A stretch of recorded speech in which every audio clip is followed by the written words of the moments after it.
As the fifth founding master of Zen passed the robe on to his successor, he declared, "Now leave this place as quickly as you can, lest someone should do you harm."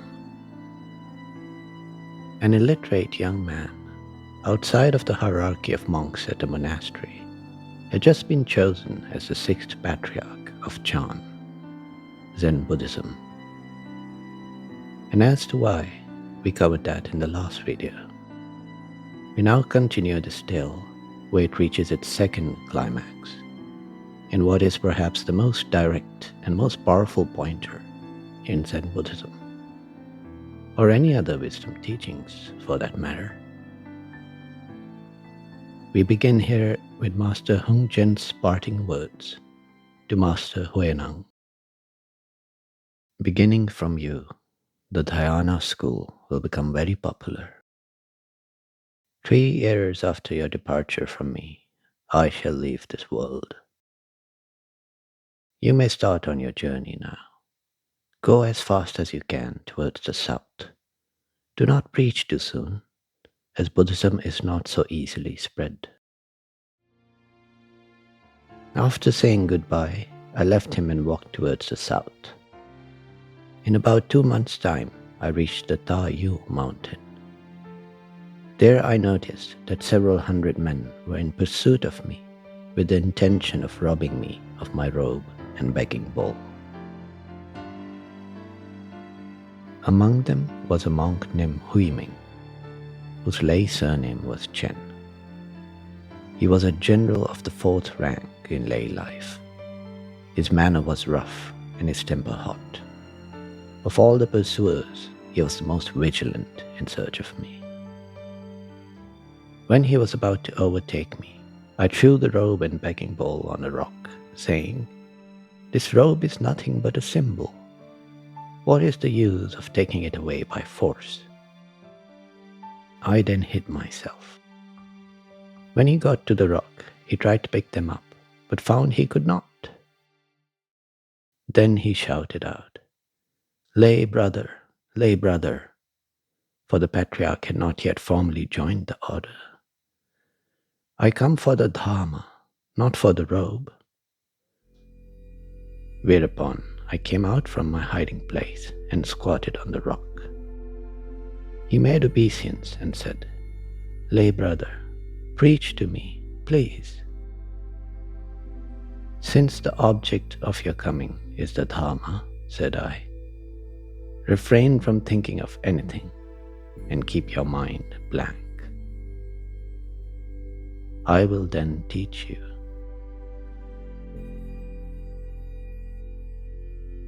When he had done this for a considerable time, I said, "When you are thinking of neither good nor evil, what is at that particular moment, Venerable Sir, your real nature, your original face?"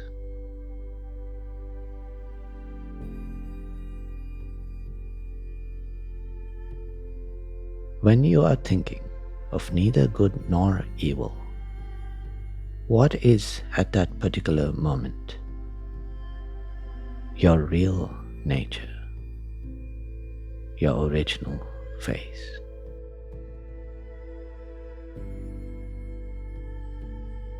Over the years, this pointer has transformed into various versions. The one I found most powerful is this one. What is your original face? The face you had before you were born. Before even your parents were born. And at the same time, in this very moment, what is your original face?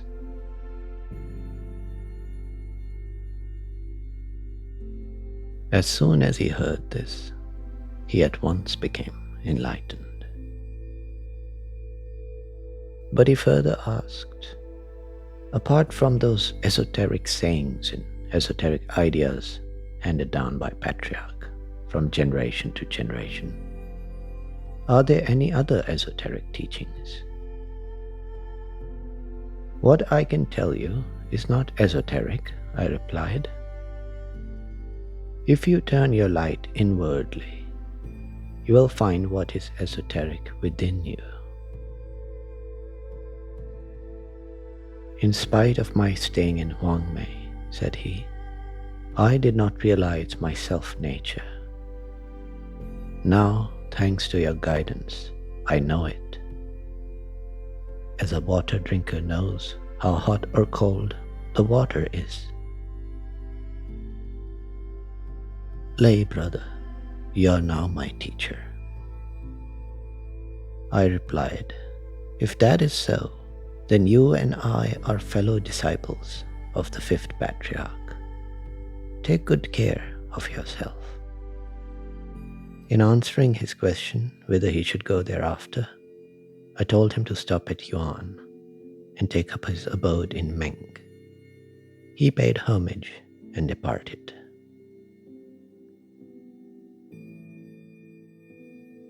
Let us now contemplate this koan. When you are thinking of neither good nor evil, at that particular moment, what is your real nature?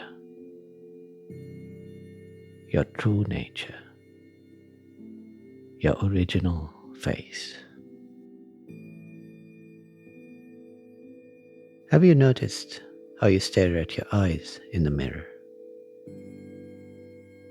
What do you expect to see in there when you are the one looking?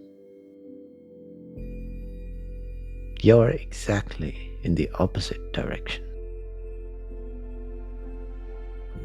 There's nothing special behind those eyes, but there's something to be found here, right at the end of the world. Deep in the human psyche is this idea of reaching that end. Men cross seas to find that edge. Spiritual seekers spend decades trying to get to the end of the path. But all the time, the end of the world is not out there, but right here, where you are looking from. Your original face is not the one you see in the mirror, or the one I can see or anyone else can see. It is this face that you are looking out of. This is your original face, without any trace of deformity or scarring or aging. Just pristine and perfect. This has been your true face since the day you were born, and with which you will see this life end. This is your original face from before you were even born. If you imagine any other birth, another life, another world, where could it appear but here? This is what is called awareness, the pure, infinite capacity to sense and perceive. Formless, yet more solid than granite, more real than any possible understanding or truth. This is the understanding and the truth, not in words or in the mind, but the truth in itself as an undeniable, self-evident fact. Your original face is not the one you see in the mirror, or the one I can see or anyone else can see.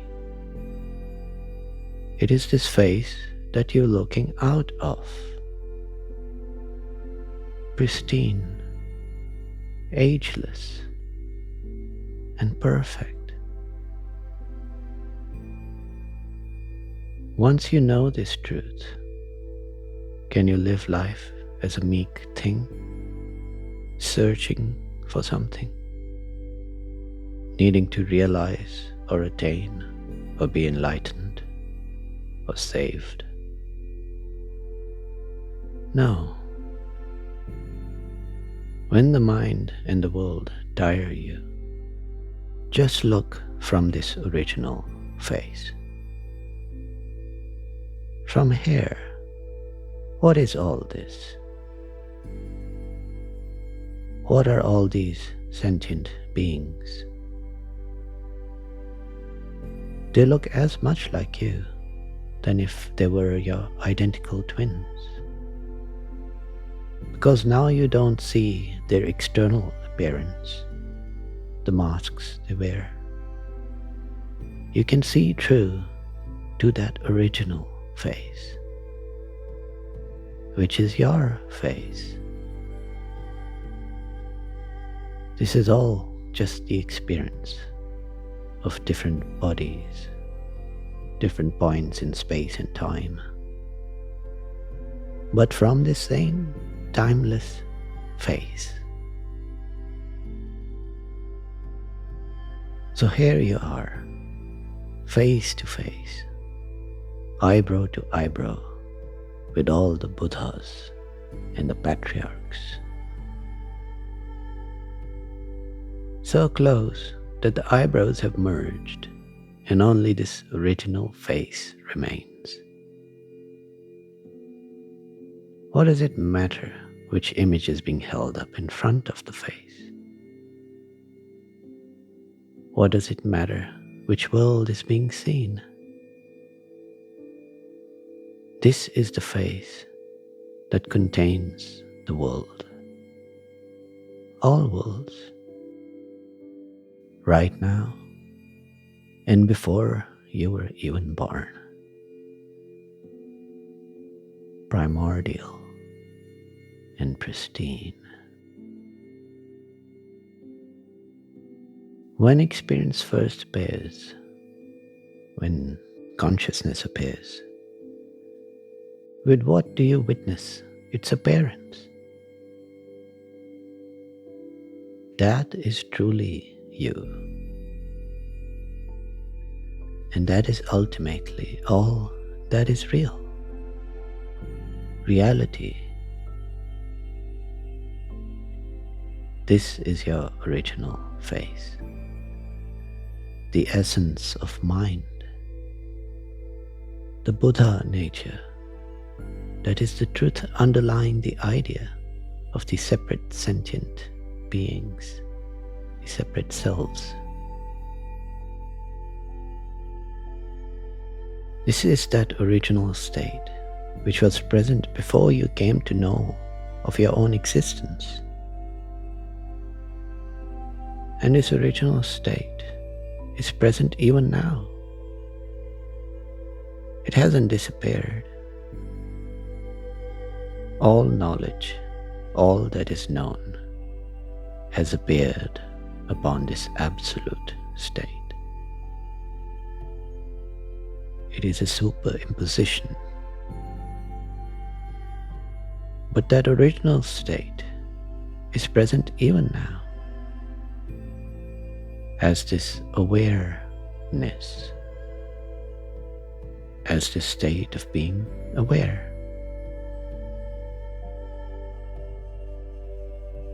As that undisturbed peace that is always there to be felt when you aren't concerned with the world, when you see it as just what has appeared later in front of your original face. For just a fleeting moment. And just so should you view this fleeting world. looking upon it from your original face, as a star at dawn, a bubble in a stream, a flash of lightning in a summer cloud, a flickering lamp, a phantom in a dream.